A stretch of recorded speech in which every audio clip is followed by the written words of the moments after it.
what is jaundice? Jaundice simply means yellow eyes, yellow skin, or yellow urine. Jaundice is not a disease. It is a sign of several liver disorders or even some blood disorder where there is excess breakdown of red blood cells which can cause jaundice, what we call hemolytic anemia. So what are the liver causes of jaundice? Basically, jaundice can be because of any kind of hepatitis. Hepatitis also is swelling of the liver or what we call inflammation of the liver. So what are the causes? You could have acute viral hepatitis, hepatitis A, B, C, D and E. So hepatitis D does not occur in India. You could have alcoholic hepatitis if there is excess intake of alcohol on a regular basis. There could be autoimmune hepatitis, which means the body's immune cells, the cells which take care of our defense, are attacking its own liver cells. Autoimmune.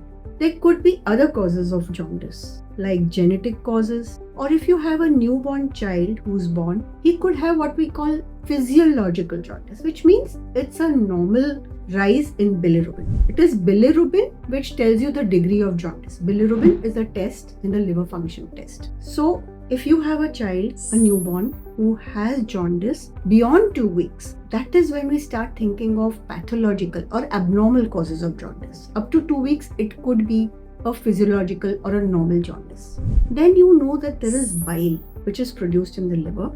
This bile flows from the liver into the bile duct and the gallbladder and finally into the intestine, which is useful in digestion of fats. When there is any block to the flow of bile, there can be jaundice. And what are common causes? Like stones in the bile duct or gallstones which slip into the bile duct and cause jaundice. There could be tumors which could be benign or cancerous tumors which can cause jaundice. So friends, jaundice, remember, is a symptom of a disease. It is not a disease.